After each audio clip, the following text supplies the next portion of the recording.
नमस्कार SL classes में एक बार पुनः आपका हार्दिक स्वागत एवं अभिनंदन। आज अपन दूसरे अध्याय के अम्ल और क्षार वाले अध्याय का सेकंड पार्ट लेके आए हैं। पहले पार्ट में क्या थोड़ा लंबा हो जाता है वीडियो, तो फिर अपलोड होने में समस्या होती है, इसलिए अपन इसका दूसरा पार्ट लेके आए। 2 पार्ट के अंदर अच्छे से आज अपन छोटा सा वीडियो रहेगा, छोटी सी क्लास रहेगी, इसके अंदर पूरा अपन कर लेंगे कवर अच्छे से। आज अपन अध्ययन करने वाले हैं अम्ल और क्षार के बीच में समानता। ये वेरी इंपॉर्टेंट क्वेश्चन है, एग्जाम के अंदर पूछे जाते हैं। ठीक है, इसके अंदर आप किताब से अच्छे से इसके बारे में चर्चा कर लेना। वैसे मैं इसके बारे में बता चुका हूँ, इनके अंदर क्या समानता है, अम्ल और क्षारक के अंदर किस प्रकार की समानता है। और ये अपन जो चर्चा की थी उसके बारे में, जो अभिलाक्षणिक गुणों के अंदर अपन चर्चा की थी, वही इसके अंदर रहेगा। क्या इसके अंदर प्रक्रिया है। इसके बाद में एक और इम्पोर्टेंट जो आता है, इसके ऊपर भी आप इम्पोर्टेंट कर लेना, pH scale. PH scale, pH का मतलब होता है पुषांश, पी का मतलब होता है पुषांश और एच का मतलब होता है हाइड्रोजन।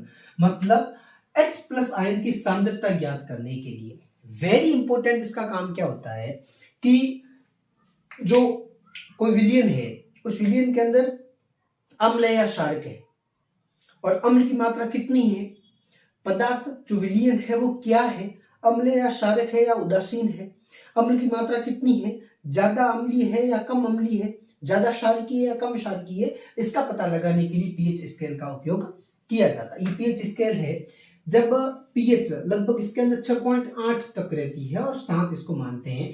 6.8 जब होती है या 7 होती है तब उसके अंदर विलयन के अंदर उदासीन है, और अगर 7 से कम है, 7 से कम है तो H प्लस आयन की वृद्धि होगी। H प्लस आयन जितना 7 से कम होगा उसके अंदर H प्लस आयन की वृद्धि होगी, और उसके साथ साथ ये कैसा होगा, अम्लीय विलयन होगा, अम्लीय विलयन दर्शाएगा। H प्लस आयन के अंदर H प्लस आयन की कमी होगी और 7 से ज्यादा होगा विलयन के अंदर, 7 से ज्यादा अगर पीएच स्केल का रीडिंग बताएगा उस समय ये विलयन कैसा होगा, क्षारीय होगा। क्षार की मात्रा इसके अंदर ज्यादा होगी। ये वेरी इंपॉर्टेंट टॉपिक है, एग्जाम के अंदर पूछा जाता है। बहुत बार एग्जाम के अंदर इसके बारे में विस्तृत चर्चा की जाती है। प्रबल अम्ल है, दुर्बल अम्ल है, उसके बारे में भी बताया जाता है। जितना 7 से मतलब कम होगा, जितना 7 से कम होगा, माना पीएच 1 होगा तो बहुत ज्यादा मतलब वो पदार्थ है वो अम्लीय है। अगर पीएच 5 है तो वो मिनिमम अम्लीय होगा, और अगर पीएच 6.8 या 7 आ जाता है तो वो उदासीन होगा, मतलब नहीं खट्टा होगा नहीं कड़वा होगा, किसी भी प्रकार का नहीं है, वो पानी की तरह एकदम उदासीन है। पानी उदासीन है, पानी क्या है, उदासीन है, उनमें उसके अंदर किसी भी प्रकार का कोई स्वाद नहीं होता। ठीक है, और इससे अगर ज्यादा हो जाता है, अगर लगभग समथिंग 13-14 तक की रीडिंग आ जाती है, उस समय ये भारी मात्रा के अंदर क्या होता है, क्षारीय होता है। तो ये भी इसके अंदर पीएच स्केल के माध्यम से बताते हैं, और इसके अंदर बहुत ज्यादा मतलब इतना विस्तृत आपको रखने की जरूरत नहीं है। पीएच स्केल क्या है और उसके बारे में क्या बताता है वो आप इसके अंदर बता सकते हो आसानी से। 2 नंबर का सवाल एग्जाम के अंदर पूछते हैं। उसके बाद में वेरी इंपॉर्टेंट क्वेश्चन आता है दैनिक जीवन में पीएच। बेटा जी मैं आपको एक बात बताऊं, इन दोनों में से एक क्वेश्चन हर बार एग्जाम में छोटा प्रश्न भी पूछते हैं, 1 नंबर का सवाल भी इसके अंदर पूछा जाता है। तो ये भी आप इसके अंदर इन दोनों तीनों में से एक सवाल एग्जाम के अंदर एकदम पक्का पूछते हैं। तो पहला पूछा है इसके अंदर पौधे एवं पशुओं के बारे में। जो पौधे और पशु है दैनिक जीवन के अंदर आप कहाँ मतलब इसका अध्ययन करते हो, तो आपकी किताब के अंदर एक हेडिंग दी हुई है, क्या पौधे एवं पशु पीएच के प्रति संवेदनशील होते हैं। मतलब पीएच के माध्यम से पौधे और पशुओं में किसी भी प्रकार की प्रक्रिया होती है क्या, तो इसके अंदर बताया जाता है कि अगर पीएच लगभग हमारे शरीर का जो पीएच होता है वो 7 से 7.8 पीएच होती है। अपने जो बॉडी होती है, मानव शरीर होता है, उसकी पीएच लगभग 7 से 7.8 के बीच में होती है, परास के बीच में इसकी रखी जाती है, और पीएच परास में ही जीवित रह सकते हैं। पीएच की मात्रा अगर इसकी परास रहती है वो इसके माध्यम से जीवित रह सकते हैं। तो 7 से 7.8 मानव शरीर का पीएच कितना होता है, एग्जाम के अंदर प्रश्न पूछ रहे तो आप बताओगे 7 से 7.8 इसका रहता है। ये आप इसके अंदर पता कर सकते हो। ठीक है, एक और इसके अंदर सामान्य रूपेण मतलब एक वेरी इंपॉर्टेंट प्रश्न इसके अंदर से में आपके टॉपिक के अंदर दिया हुआ है, ध्यान रखना, अम्ल वर्षा या अम्लीय वर्षा कह सकते हो। अम्ल वर्षा, सर जी अम्ल क्या है, अम्ल वर्षा क्या है। अम्ल वर्षा का मतलब ये है कि जैसे कोई जैसे बारिश होती है, तो बारिश की जब हम बारिश का पानी को जब टेस्ट करते हैं, पीएच स्केल के अंदर टेस्ट करते हैं, तो उसकी पीएच अगर 7 से कम हो जाती है, 6.8 से कम हो जाती है, लगभग 5.6 समथिंग अगर इसकी पीएच आती है, तो वो अम्ल वर्षा के अंदर आता है। उसकी वर्षा के पानी के अंदर क्या है, अम्ल उपस्थित है। तो ये भी एक इंपॉर्टेंट टॉपिक है, इसके बारे में भी आप ध्यान रखना, एग्जाम के अंदर पूछा जाता है। उसके बाद में बगीचे में मिट्टी दिया हुआ है। बगीचे की मिट्टी का मतलब ये है कि आपके आसपास में जो बगीचा है उसके अंदर मिट्टी के अंदर पौधे की जो पीएच की परास की आवश्यकता होती है, किसी भी पादप को पनपने के लिए, उसके अंदर उपज के लिए पीएच परास की वेरी इंपॉर्टेंट आवश्यकता होती है। और इसके विकास के लिए, स्वच्छ पौधे के विकास के लिए पीएच का ज्ञात होने के लिए विभिन्न स्थानों की मिट्टी को एकत्रित करके अगर आप उसको पता करोगे, देखोगे पीएच के अंदर, तो आपको पता चल जाएगा कि पीएच के माध्यम से आप देखोगे तो पता चल जाएगा पीएच स्केल के माध्यम से कि अच्छी उपज की मिट्टी प्राप्त करने, अच्छे उपज का फसल प्राप्त करने के लिए किस तरीके की पीएच की आवश्यकता होती है। तो ये भी एक अच्छा और महत्वपूर्ण है, एग्जाम के अंदर पूछा जाता है। उसके बाद में मैंने आपको अपन इसके बारे में चर्चा करेंगे, बाद में पाचन तंत्र के अंदर पढ़ेंगे। पाचन तंत्र के अंदर भी पीएच होती है। मैंने आपको एक पार्ट के स्टार्टिंग में बताया था कि शरीर के अंदर अपन रात भर रसगुल्ला खाते हैं और सुबह अपन जो डकार आती है वो खट्टास की आती है, खट्टी डकार आती है। उसका कारण होता है एक इसके अंदर अपने शरीर के अंदर एक अम्ल होता है, अपने पाचन तंत्र के अंदर आमाशय के अंदर एक अम्ल होता है जिसको कहते हैं हाइड्रोक्लोरिक अम्ल। ये हाइड्रोक्लोरिक अम्ल के बारे में भी प्रश्न पूछा जाता है कि आमाशय के अंदर किस प्रकार का अम्ल पाया जाता है। 6ठी 7वीं क्लास के अंदर आप पढ़ते हो, जो भोजन को गलाने में सहायता प्रदान करता है, ठीक है। तो ये ये अपने शरीर के अंदर उपस्थित रहता है और जो इसके अंदर भी, पाचन तंत्र के अंदर भी इसकी पीएच मापने के लिए, अपने उदर गुहा की पीएच मापने के लिए भी इसका उपयोग होता है। पाचन तंत्र का पीएच हम इसके माध्यम से माप सकते हैं कि हाइड्रोक्लोरिक अम्ल की मात्रा ज़्यादा है या कम है। उस हिसाब से लोग शेड्यूल बनाते हैं कि रात के समय में छाछ नहीं पीनी चाहिए। उसका रीजन ये रहता है कि रात के समय में छाछ पीने से, छाछ होती है खट्टी और हाइड्रोक्लोरिक अम्ल होता है वो भी खट्टा होता है, तो दोनों अगर एक साथ में मिल जाते हैं तो रात के समय में क्या कि अपन खाना खा के सोते हैं। कभी कभी कहते हैं खाना खाने के बाद में हाथों हाथ नहीं सोना चाहिए, थोड़ा बहुत इधर उधर टहलना चाहिए। उससे क्या होता है कि जो हाइड्रोक्लोरिक अम्ल होता है उसकी अच्छे से उसका पाचन हो जाता है और वो अपने शरीर के अंदर आसानी से एडजस्ट हो जाता है। इसलिए रात के समय में छाछ पीने में मना करते हैं कि रात के समय में नहीं पीनी चाहिए, कि ऐसे ही डायरेक्ट सो जाते हैं तो हाइड्रोक्लोरिक अम्ल अंदर है ही, उसके साथ में छाछ भी आएगी तो अपने क्या होती है, समस्या होती है। ये प्रक्रिया आप गर्मियों के अंदर ज़्यादा देखते हैं, ठीक है, उसके अंदर मात्रा ज़्यादा हो जाती है। कल मैंने आपको एक बताया था कि दंतशय के अंदर, दंतशय दिया हुआ है, दंतशय के अंदर अपन एक प्रकार का दंतशय और दांतों के इनेमल का उपयोग करते हैं। दांतों के इनेमल को उसको मजबूत करने के लिए एक कैल्शियम हाइड्रोक्सी एपेटाइट जिसको पूर्ण रूपेण कहा जाता है, कैल्शियम हाइड्रोक्सी एपेटाइट एक प्रकार का पदार्थ होता है, उसको दांतों के इनेमल के रूप में काम में लिया जाता है। और मुंह की पीएच जो सामान्य रूप में अगर मान ले तो 5.5 से कम होती है। मुंह की जो पीएच अगर पूछ ले, एग्जाम का इतना डीपली क्वेश्चन नहीं पूछ ले, मुंह की अगर पीएच की बात करते हैं तो 5.5 से कम होती है मुंह की पीएच सामान्य रूपेण, ठीक है। तो ये इसके अंदर रहता है, महत्वपूर्ण सवाल रहता है। उसके बाद में पशु और पौधों द्वारा उत्पन्न रसायनों की आत्मरक्षा, जैसे मधुमक्खी है, उस मधुमक्खी के डंक के अंदर केमिकल पदार्थ होता है, उसको अम्ल होता है, उसकी पीएच को किस तरीके से अपन, मधुमक्खी ने डंक मार दिया, उसके डंक का अम्ल छोड़ता है और उसके कारण दर्द और जलन का अनुभव होता है। उससे दर्द और जलन अपन को महसूस होती है और उसको अपन खत्म करने के लिए बेकिंग सोडा का उपयोग करते हैं। जैसे अपने घरों के अंदर देखना, जैसे अपन को कोई कीट या फिर मधुमक्खी काटती है तो अपने नमक लगाते हैं या फिर सोडा लगाते हैं, ठीक है। घर के अंदर सोडा होता है जो खींचियाँ बनाने के लिए उपयोग में लेते हैं, ठीक है, खाने का सोडा भी कह सकते हैं उसको, उसका उपयोग करते हैं। या फिर आपने देखा होगा कि बड़े बुजुर्ग आपको कहते हैं चूना, जो तंबाकू लेते हैं ना, तंबाकू अंदर एक चूना डालते हैं, या फिर अपने घरों के अंदर दीवार बनाने के लिए भी उसके अंदर चूना डालते हैं। वो होता है मुंह के, वो उसका इतना भारी होता है कि वो अपने उसको पूरे जहर को गला देता है, इसलिए वो उस चूने से जो सेवन करते हैं उनकी मुरैया जो अंदर की तरफ होती है वो सारी जल जाती है। इसके कारण ही उसमें ज़्यादा भारी मात्रा के अंदर क्या होती है, समस्या होती है, ठीक है। तो उसके माध्यम से, डंक के माध्यम से वो जो मधुमक्खियां डंक छोड़ती है जिसको मेथेनॉइल अम्ल कहा जाता है, मेथेनॉइल अम्ल को ये खत्म कर देती है, ठीक है, बेकिंग सोडे के माध्यम से। तो ये वेरी इंपॉर्टेंट कुछ रहा है। कुछ क्वेश्चन आपको एग्जाम के अंदर पूछे जाते हैं कि मतलब सीधा प्रश्न ऐसे एग्जाम के अंदर पूछा जाता है कि संतरे के अंदर कौन सा अम्ल होता है, इमली के अंदर कौन सा अम्ल होता है, टमाटर के अंदर कौन सा अम्ल होता है। ये आपकी किताब के अंदर 2.3 सारणी दी हुई है, ये वेरी इंपॉर्टेंट है, याद रख लेना। 2.3 सारणी दी हुई है। इस सारणी के अंदर आप देखोगे तो आपको कुछ एक ऐसा दिया हुआ है, उसके अंदर आपको पता चल जाएगा कि कितना मतलब इसके अंदर कौन सी मात्रा इसके अंदर रहती है, क्या रहता है, और कौन सा अम्ल प्रत्येक जो खट्टे पदार्थ होते हैं उनके अंदर होते हैं। तो उसको अलग अलग नामों में, क्योंकि अम्ल को अलग अलग नाम से जाना जाता है, क्योंकि नींबू के अंदर अलग होता है, संतरे के अंदर अलग होता है, दही के अंदर अलग होता है, टमाटर के अंदर अलग होता है, इमली के अंदर अलग होता है। उसकी पहचान करने के लिए इसका उपयोग किया जाता है। तो ये वेरी इंपॉर्टेंट कुछ आपके रही, इसको आप स्क्रीनशॉट ले लो। मैं हटता हूं दूर।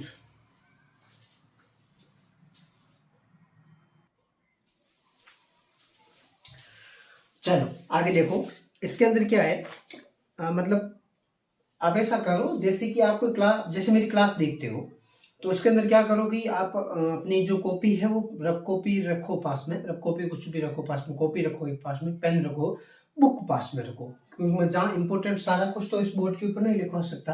तो आपको कुछ इंपॉर्टेंट बातें जहाँ पेज नंबर सारणी बताता हूँ तो उसको क्लिक साथ में करते जाओ। देखना अगला है लवणों के पीएच। बहुत इंपॉर्टेंट है बेटा, मैं ना जो इंपॉर्टेंट कह रहा हूँ उसके ऊपर तो गिन के गांठ बांध लेना। सर जी हाँ आप इंपॉर्टेंट कह रहे हो उसके अंदर, ठीक है।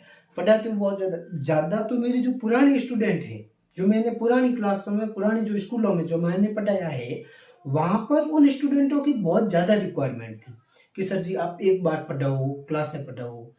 तो ये क्या है, उन स्टूडेंटों की ज्यादा रिक्वायरमेंट के कारण ये सारा कुछ डेरा चल रहा है, ठीक है। तो ये उनके हैं, उनको सब पता है कि सर जी के पास कितना विश्वास है, इसलिए उन्होंने मुझे कहा है। तो सोडियम हाइड्रोक्साइड जिसका जो रासायनिक सूत्र होता है NaOH, छोटे प्रश्न में पूछते हैं कि सोडियम हाइड्रोक्साइड का रासायनिक सूत्र लिखो, तो NaOH इसका रासायनिक सूत्र होता है। तो पूर्ण रूप में प्रक्रिया क्या होती है, सोडियम क्लोराइड होता है, सोडियम क्लोराइड होता है जैसे NaCl होता है। इस NaCl का जो जलीय विलयन होता है उसको वियोजित करके उसको सोडियम हाइड्रोक्साइड मतलब उसको वियोजित करते हैं, विद्युत को प्रवाहित करवाकर उसके अंदर विद्युत को प्रवाहित करवाते हैं। तो विद्युत को जैसे इसके अंदर प्रवाहित करवाएंगे तो वहां पर किसका निर्माण होगा, सोडियम, इसको NaOH का निर्माण होगा जिसको सोडियम हाइड्रोक्साइड कहा जाता है। क्या कहा जाता है, सोडियम हाइड्रोक्साइड कहा जाता है। NaOH का निर्माण होगा जैसे इसके अंदर विद्युत धारा को प्रवाहित करवाया जाएगा। इस प्रक्रिया को क्लोर-क्षार अभिक्रिया कहते हैं।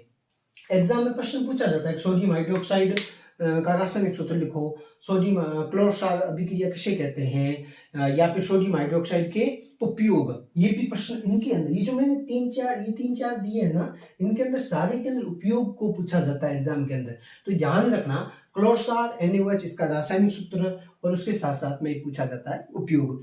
तो इसका उपयोग कहाँ आता है, मतलब इसका उपयोग जैसे धातुओं की ग्रीज हटाने के लिए किया जाता है, साबुन तथा अपमार्जक में किया जाता है, कागज को बनाने के लिए इसका उपयोग किया जाता है। तो ये इसका उपयोग होता है। आपकी बुक के अंदर डायग्राम दिया हुआ है 2.8, चित्र 2.8 दिया हुआ है। चित्र 2.8 के अंदर ध्यान से देखना, उसके अंदर आपके लिखा हुआ है कि क्या कुछ ऐसा है, उसके अंदर दिया हुआ नीचे की साइड उपयोग दिए हुए हैं।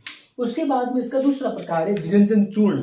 विरंजन चूर्ण है, ये वही है जो बुझा हुआ चूना है, बुझा हुआ चूने के साथ में इसका रासायनिक सूत्र CaOCl2 इसका कहा जाता है। एग्जाम में प्रश्न पूछा जाता है, विरंजन चूर्ण का पूछा है पिछली बार, ठीक है। तो बुझा हुआ चूना होता है, उसके अंदर क्लोरीन को गुजारते हैं, क्लोरीन होता है, बुझा हुआ चूना और क्लोरीन की एक साथ, दोनों के साथ में अभिक्रिया करवाई जाती है, तो CaOCl2 का निर्माण होता है, ठीक है। इसका निर्माण होता है जिसको विरंजन चूर्ण नाम दिया जाता है। इसके उपयोग है वो कागज की फैक्ट्रियों में इसके अंदर उपयोग किया जाता है, ठीक है। और लॉन्ड्री में कपड़े साफ करने के लिए भी इसका उपयोग किया जाता है। रासायनिक उद्योगों में उपचारिक के लिए इसका उपयोग किया जाता है। जल के अंदर जो जीवाणु होते हैं उनको बाहर निकालने के लिए भी इसका उपयोग किया जाता है। किसका उपयोग किया जाता है, विरंजन चूर्ण का उपयोग किया जाता है।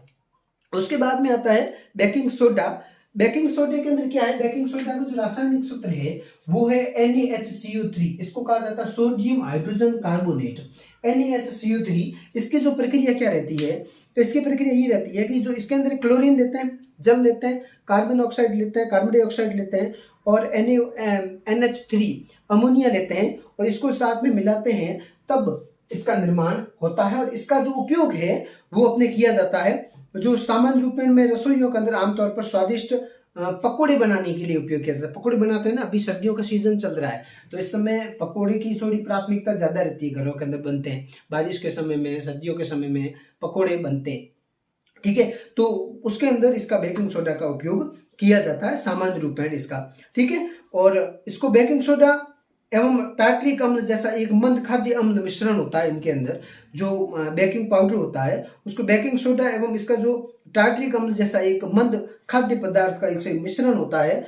और इसको जो जब अपन बेकिंग पाउडर को गर्म किया जाता है या जल में मिलाया जाता है तो इसके अंदर इस प्रकार की अभिक्रिया का निर्माण होता है, एक अभिक्रिया का निर्माण होता है, अभिक्रिया बनती है। ये भी आपकी किताब के अंदर दी हुई, नीचे उपयोग लिखे हुए, विशेष करके याद रखना, इसके उपयोग जरूर याद करना, उपयोग, इन सब के उपयोग जरूर याद करना, ठीक है। इन सब के उपयोग याद जरूर करना, इन चारों के और एक प्लास्टर ऑफ पेरिस के, इनके उपयोग दिए हुए जरूर याद करना, रासायनिक सूत्र याद जरूर करना। इन दोनों में से आपको एक और एक सवाल जरूर मिलेगा, अभी आपको कह रहा हूं, कान खोल के सुन लेना। कानों के अंदर कोई समस्या है तो डॉक्टर से बता देना और फिर इलाज हो जाएगा इसका, ठीक है। अगला है धोने का सोडा।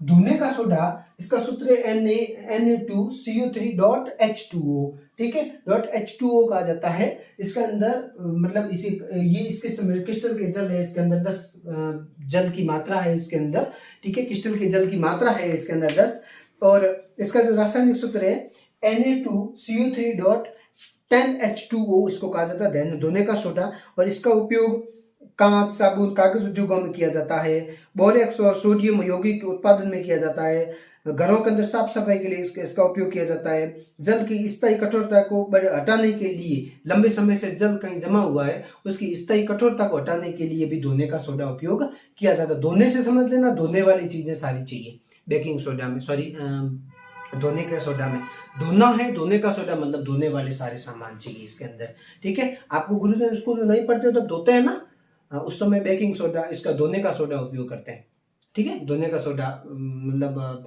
एक पतली लंबी मारवाड़ी में क्या करें, कॉम्ब, उसकी जरूरत है, नहीं पढ़े ना तो ये जरूरत है, पुराने समय से चला आ रहा है। सर जी हम आपके ऊपर केस कर देंगे, ये तो कानून बन गए हैं ऐसे, ठीक है। बाकी इसका ज्यादा मात्रा में होता है, गुरुजन के लिए विद्यार्थी कोई उसका नहीं है, वो मतलब कोई ऐसा उनके कोई दुश्मनी नहीं है, ये उसके दुश्मनी निकालते हैं डर से। मारवाड़ी में क्या करे, भौ बिनो प्रीत को नहीं, ठीक है।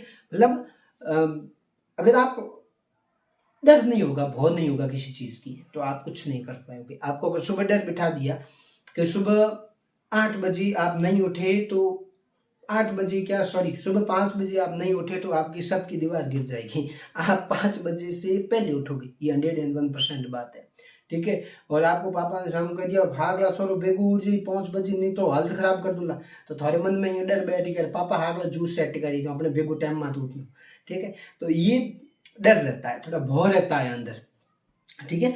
तो अगला है क्रिस्टल के जल, मतलब जल के लवण है, लवण के अंदर जल की निम्न जो मात्रा रहती है, जल के अंदर जो अणुओं की संख्या रहती है उसको क्रिस्टल के जल कहा जाता है। जैसे CuSO4 कॉपर सल्फेट है, कॉपर सल्फेट एक विलीन है, इसके अंदर मैंने मिला दिया जल, तो इसके अंदर जल की मात्रा 2H2O, मतलब कितनी है, अणुओं की संख्या कितनी है, 2 जल की संख्या है, ठीक है। जैसे कैल्शियम सल्फेट, इसके अंदर जल की मात्रा कितनी है, 2 अणु इसके अंदर जल की मात्रा है, इसके अंदर 10 अणु जल की मात्रा है ना, जो अणुओं की संख्या है इसके अंदर, विलियन के अंदर जल की निश्चित अणुओं की संख्या है इसके अंदर, ये भी एग्जाम के अंदर प्रश्न पूछा जाता है, इसलिए मैंने विशेष करके लिखा। प्लास्टर ऑफ पेरिस, जिप्सम को 373, जिप्सम एक पदार्थ है, उसको 373 केल्विन पर ताप पर गर्म करने पर जल के अणुओं का त्याग कर कैल्शियम सल्फेट अर्धहाइड्रेट, हेमीहाइड्रेट, अर्धहाइड्रेट कह सकते हो, हेमीहाइड्रेट भी कह सकते हो, है ना। हेमी किसी लड़के का नाम नहीं, ये हेमी छोटा, वो हेमी बड़ा है,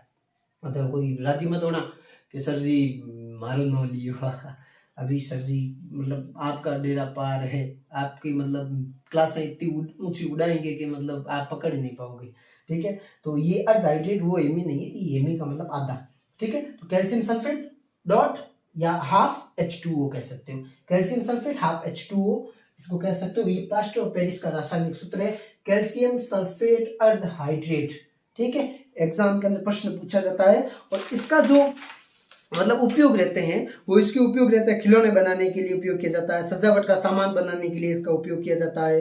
ठीक है, सतह को चिपकाने के लिए इसका उपयोग किया जाता है। ये सामान्य रूप में प्लास्टर ऑफ पेरिस का उपयोग होते हैं। ठीक है, इसका भारी मात्रा में इसका उपयोग होता है। तो ये वेरी इंपॉर्टेंट है, ये बहुत इंपॉर्टेंट मैंने बातें हैं जो सारी आपको इसके अंदर बता दी। इससे ज्यादा तो क्या है कि फिर मतलब थोड़ा ज्यादा बताएंगे तो सर सॉल्ट क्या रहा। ठीक है, तो मैंने शॉर्ट बातें आपको एक अच्छे से समझा दी, कोशिश की पूरा पीछे जाना, रिवाइड करना, क्योंकि आप पढ़ते पढ़ते तो आपका माइंड है वो डाइवर्ट बहुत ज्यादा होता है। तो आप पीछे जाना, वापस उस क्लास को बीच में रोकना। ठीक है, और फिर देखना दोबारा। देखो साथियों, बिना साथ के व्यक्ति आगे नहीं बढ़ सकता, बिना सहयोग के। आप पढ़ रहे हो सारे, आपके पास में अच्छा सा मोबाइल है, किसी के पास में लैपटॉप है, किसी के पास में टैबलेट है, सब कुछ सुविधा है। आप अपने स्तर पर कुछ नहीं कर सकते। आपके मम्मी पापा का सहयोग, आप छोटे थे उस समय आपके मम्मी पापा आपको कह देगा छोरा दा धंधे माजा, कमटे माजा, या लकड़ी को माजा, या फिर गाड़ी माजा, तो आप पढ़ पाते क्या? नहीं पढ़ पाते। माता पिता के सहयोग, बड़े भाई या किसी चाचा, मतलब आपके किसी ने का सहयोग, उस सहयोग की वजह से आप पढ़ पाते हो।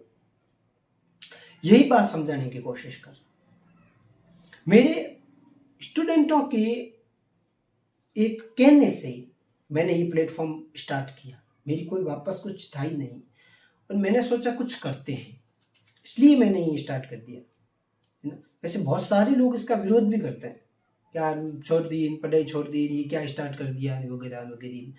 तो सब कुछ हो रहा है, फिर भी मैंने स्टूडेंटों की बात रखी, सर्वोपरि उनकी बातों को रखा। तो आपका काम क्या है, आप जितनी हो सके इन क्लासों को शेयर करो और आगे भेजो, और कहो कि संजय सर पढ़ा रहे हैं, आपको क्लासें अच्छी लगे तो कहना। अगर कुछ भी समझ नहीं आया कमेंट में कहो कि सर जी ये चीज़ समझ में नहीं आई। और आप ये विश्वास रखना कि इस प्लेटफॉर्म से मैं पूरी कोशिश करूंगा कि आपको हर संभव प्रयास करूंगा, हर क्वेश्चन को तोल तोल के आपको दूंगा, हर संभव पूर्ण प्रयास करूंगा आपके लिए। तो आपके सहयोग की मुझे पूर्ण रूप में जरूरत है। आपका सहयोग मेरे ऊपर बनाए रखना, और 100% मैं आपके लिए मेहनत करूंगा, 100% मेहनत करूंगा। बस विश्वास रखना, और विश्वास के साथ में, जिसको विश्वास नहीं है वो जा सकता है मेरी ओर से फुल। पर एक बात ध्यान रखना विद्यार्थियों, जो बच्चे फालतू टाइम बर्बाद करते हैं मोबाइल के अंदर, इधर उधर आवाज फालतू मतलब हरकतों में, वो सोच लेना कि आपके ऊपर आपके माँ बापों की बहुत कुछ उम्मीद है। उन उम्मीदों को बरकरार रखने के लिए आप जी तोड़ मेहनत करो विद्यार्थियों। अगर ये समय निकल गया तो बाद में आप नहीं प्राप्त कर सकते, बाद में ये समय प्राप्त नहीं कर सकते। हम भुगत भोगी है बेटा, हमें सब कुछ पता है कि हम कहाँ गलती कर रहे हैं, कहाँ किनके साथ में जा रहे हैं, क्या कर रहे हैं। हो सकता है कि ये मेरी क्लासें देखने से आपका कितना भला होगा ये तो मुझे नहीं पता, पर आपकी दुआएं कितनी मिलेगी ये भी मुझे नहीं पता। पर एक पक्का विश्वास दिलाता हूं कि आपका भविष्य इतना बेहतर बनेगा कि आप मुझे जिंदगी भर याद रखोगे। मेरे स्टूडेंट मुझे कहते हैं कि सर जी ये सब कुछ है हमारे पास में, पर आपने हमारे गुरुजन बहुत मिले हैं। मैं मेरी तारीफ नहीं कर रहा हूँ, एक मेरे स्टूडेंटों की भावना सुना रहा हूँ। उन्होंने कहा कि सर जी हम तारीफ नहीं कर रहे हैं आपकी, हम केवल आपकी सच्चाई बता रहे हैं आपके सामने कि सर जी हमें गुरुजन बहुत मिले हैं पर संजय सर नहीं मिले। ये विश्वास दिलाता है कि हम विद्यार्थियों के लिए जितनी मेहनत करते हैं वो विद्यार्थी इतना मुझे प्यार देते हैं, तो पूरी कोशिश कर। एक विद्यार्थी अगर कमेंट करता है ना कि सर जी ये चीज करवाओ, ठीक है पक्का तेरी मनोकामना पूर्ण होगी, ठीक है मैं जब पूरी कोशिश करूंगा। ठीक है, तो जी तोड़ मैंने जितनी मैं कर रहा हूँ इतनी आप मेरे लिए मेहनत कीजिए, और इन क्लासों को शेयर कीजिए, सब्सक्राइब कीजिए। आपको PDF मिल जाएगी अभी 10 मिनट बाद, ठीक है। जैसे ही क्लास अपलोड होती है तो हाथ आपको PDF मिल जाएगी। टेलीग्राम चैनल जिसने ज्वाइन नहीं किया है वो ज्वाइन कर लो, ठीक है। और टेलीग्राम चैनल में मैं आपको जब ये अपना पूरा सिलेबस हो जाएगा उस समय बढ़िया तरीके से टेलीग्राम चैनल को जो कर लेना, मैं आपको बढ़िया तरीके से प्री बोर्ड के पेपर मेरे हाथ से लिख के बनाऊंगा, टाइपिंग भी नहीं करूँगा, हाथ से लिख के आपको भेजूंगा। आप उसकी प्रैक्टिस करना, वो सारा टेलीग्राम चैनल पर होगा, ठीक है। पूरी मेहनत करूंगा, पूरी, मतलब मैंने आपके कितने दरवाजे खोल रखे हैं। आप इंस्टाग्राम से मुझे बाद में से बात कर सकते हैं, टेलीग्राम से बात कर सकते हैं, और आप यहाँ इसके यूट्यूब के कमेंट पर आप मुझे कह सकते हैं। हर संभव आपके लिए प्रयास किया जाएगा। आपका ये सहयोग रहेगा कि संजय सर की इस मुहिम को आगे बढ़ाया जाए। पूरी कोशिश करूंगा आपके लिए, आप भी मेरा सहयोग करना, आगे बढ़ाना, क्लासेस शेयर करना, लाइक करना, सब्सक्राइब करना और बेल आइकन दबाना। आज के लिए बस इतना ही। मैं थोड़ा दूर रखता हूँ, आप इसका स्क्रीनशॉट ले लो और उसके बाद में